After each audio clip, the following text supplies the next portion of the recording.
So the most people doing uh, predicting like period before college football playoff games. And so starting with Indiana at Notre Dame. So with coaching in this game, Marcus Freeman has done a pretty good job as a Notre Dame's head coach since he's been there.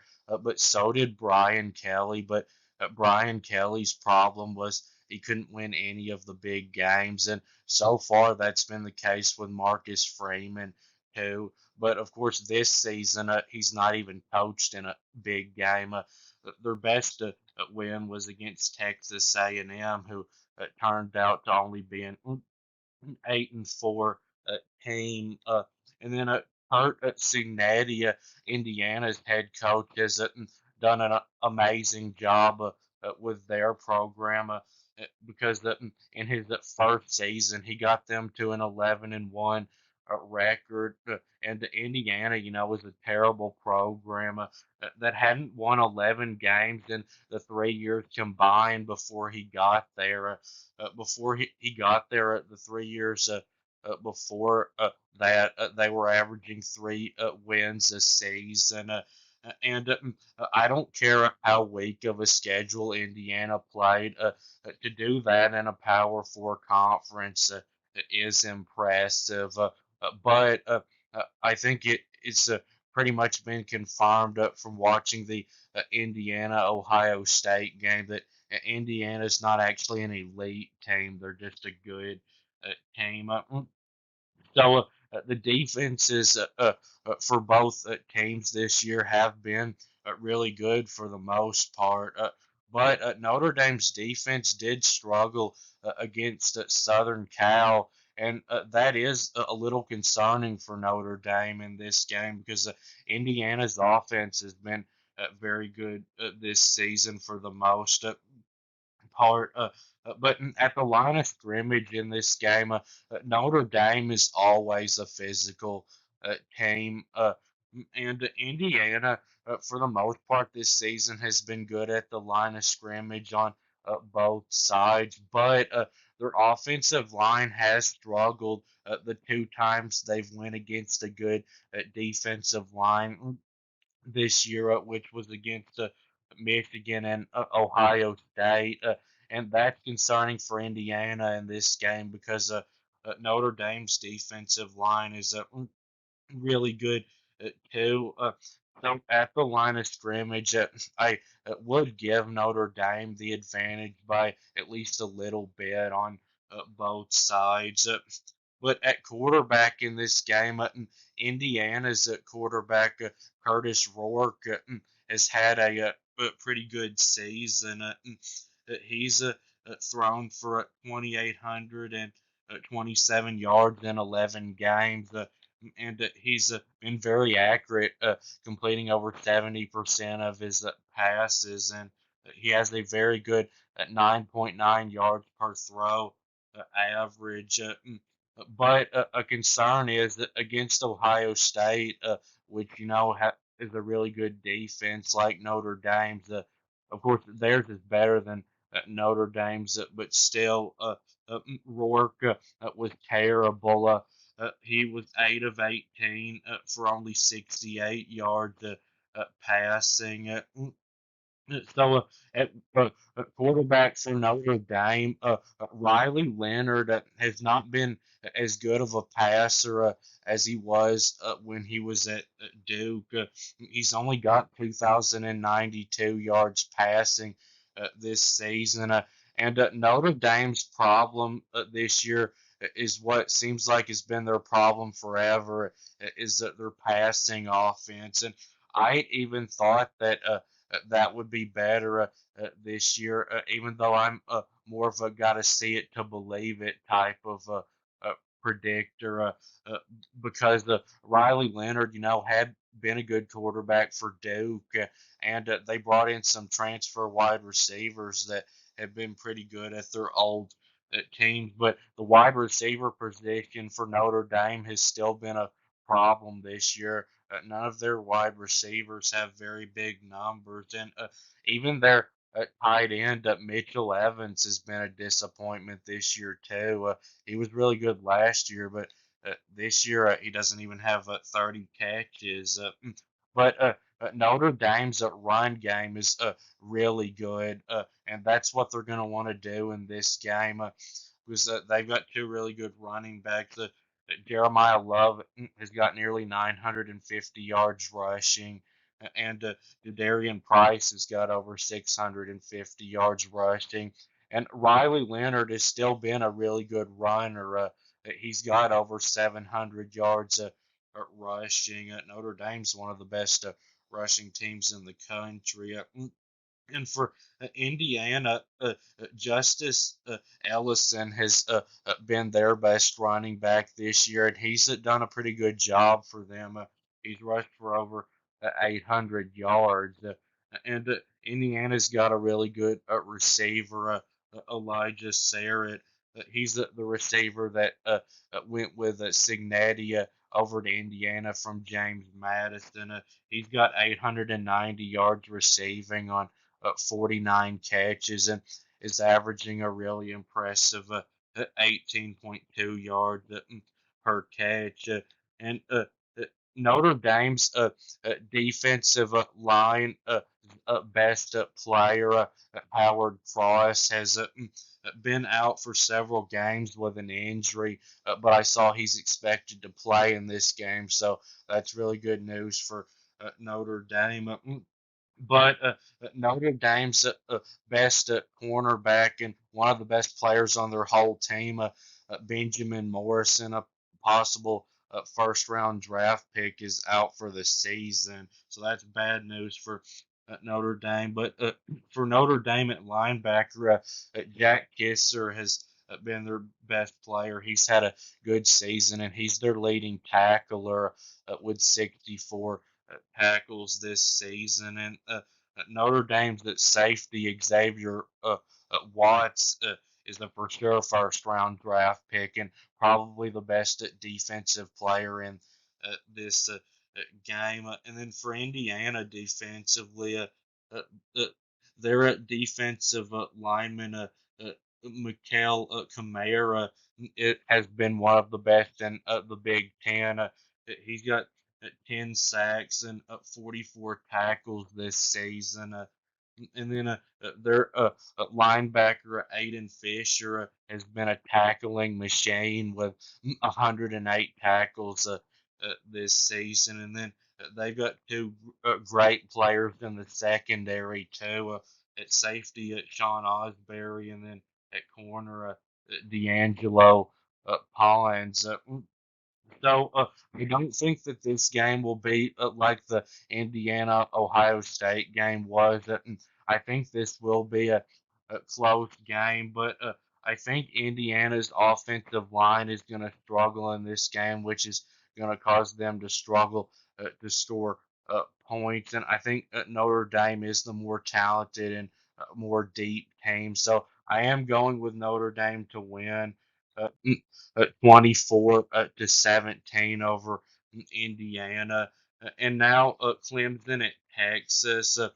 With coaching in this game, Dabo Swinney has obviously had a lot more overall success as a head coach than Steve Sarkisian has. But right now, I think Steve Sarkisian is a better head coach than Swinney is.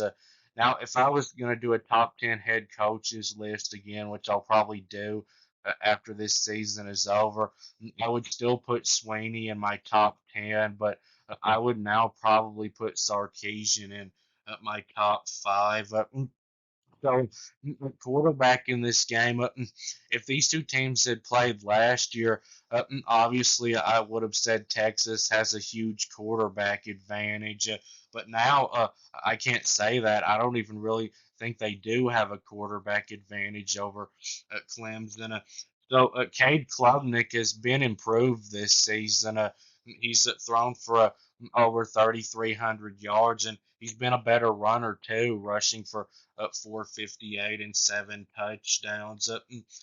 But he's still, not been like a Deshaun Watson or Trevor Lawrence, but he's had a pretty good season. and Quinn Ewers.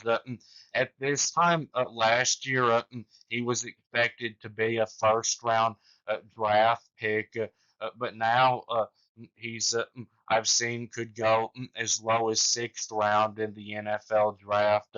He's been a lot more like an average quarterback this year than like an elite quarterback that he was last year. Now, I don't think Ewers will actually go that low, but there's no chance he'll go first round unless Texas wins the national championship and he has a big game in it and plays really well in the playoff games. Then he might have a chance to go first.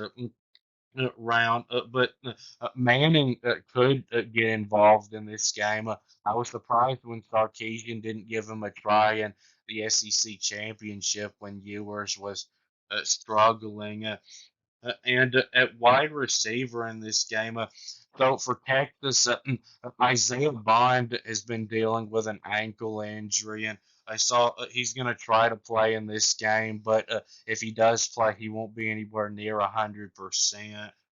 And then Matthew Golden is Texas's best best wide receiver. He had a huge game in the SEC championship where he caught 8 passes for 162 yards. He'll probably be the go-to wide receiver in this game. And Silas Bolden, the transfer from Oregon State, who's a very good wide receiver. I've been surprised that Sarkisian hasn't used him more. He's not gotten the football thrown to him very much this season. And then the same for their five-star freshman wide receiver Ryan Wingo. I'm surprised he's not been given the ball more because he's got talent like Ryan Williams and Jeremiah Smith do the uh, really talented five-star freshman receivers from Alabama and Ohio State. And I was surprised that Texas's tight end Gunnar Helm wasn't very much involved in the SEC championship game. He only had one catch in that game, and he's had a great season.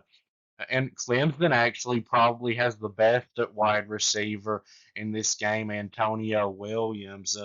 He's had 71 catches for 838 and 10 touchdowns this season. And then Clemson's got a good tight end too, Breeding Stool. Just not quite as good as Gunnar Helm, I don't think. And then at running back in this game, each team starting running back is very similar, both very good. Phil Maffa has rushed for over 1,100 yards for Clemson this season. And Weisner, the starting running back for Texas, would probably be 1,000 yard rusher if he had been the starting running back at the beginning of the season. But Texas, I think, has the advantage here because they're deeper.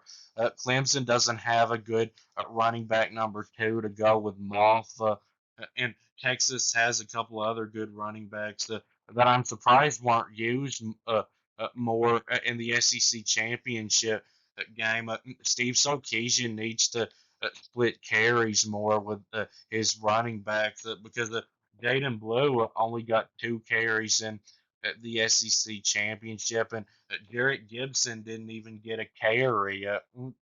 And on the line of scrimmage in this game, so Texas's offensive line is better than Clemson's is, and this is the concern offensively for Clemson in this game is their offensive line because it has really struggled against SEC competition.